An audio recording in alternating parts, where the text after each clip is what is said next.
وعلى آله وصحابته ومن سار على نهجه واقتفى إلى يوم الدين وسلم تسليما كثيرا. أحبتي الكرام، أحييكم بتحية الإسلام، فالسلام عليكم ورحمة الله وبركاته. بادئ ذي بدء أيها الأحبة، نحمد الله عز وجل على لقياكم على خير، ونسأل الله سبحانه وتعالى أن يبارك في هذه الرحلة وأن يجعلها في ميزان حسنات من سعى فيها وقام بها ومن حضرها ومن شارك فيها، إنه سميع قريب مجيب. ستكون إن شاء الله رحلتنا بإذن المولى سبحانه وتعالى يعني في بعض المناطق، والبعض منكم قد يكون مر عليها، ولكن بإذن الله سبحانه وتعالى نحاول قدر الإمكان أننا نوفيها حقها من المعلومة، وأيضا نوفيها حقها مما ثبت بسيرة المصطفى صلى الله عليه وسلم.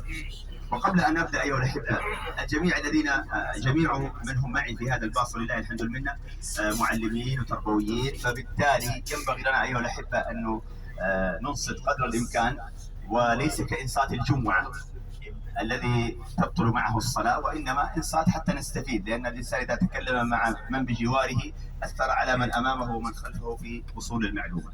وهذا تعرفونه في الفصول الدراسية، أن الطلاب اللي في الخلف دائما يكونوا متميزين. نعم، ولا أقصد من في الباص، فكلكم متميز. الله يحفظكم جميعا.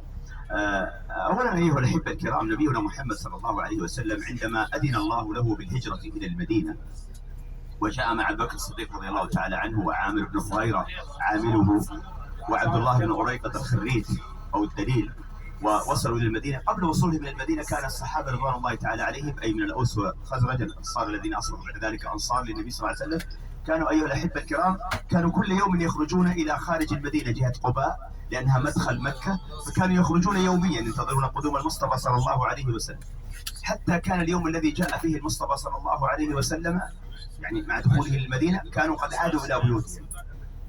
فكان أحد اليهود على نخل له، فرأى أناس قادمين من جهة الجنوب، فنادى فقال: يا بني قيلة، هذا نبيكم أو جدكم الذي تنتظرون. وهو موجود عندهم في كتب التوراة أن نبي آخر الزمان سيظهر ما إلى ذلك. فهب الأنصار وخرجوا من بيوتهم للقاء النبي صلى الله عليه وسلم. وكان بنو النجار رضوان الله تعالى عليهم قد حملوا السلاح. بنو النجار حملوا السلاح. سؤال فني، من بنو النجار بالنسبة للنبي صلى الله عليه وسلم؟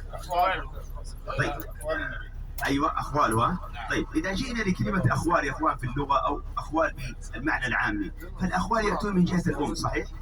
من أدلى من جهة الأم، لكن بنو النجار ليسوا أخوال النبي صلى الله عليه وسلم من جهة أمه، وإنما هم من جهة أبيه. أخوال النبي صلى الله عليه وسلم نعم من جهة أبيه.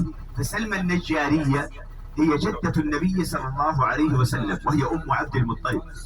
ولذا هنا تأتي لطيفة جميلة. ما هي هذه اللطيفة أيها الأحبة؟ اللطيفة الجميلة تتمثل في التالي، أن قد يأتي سؤال.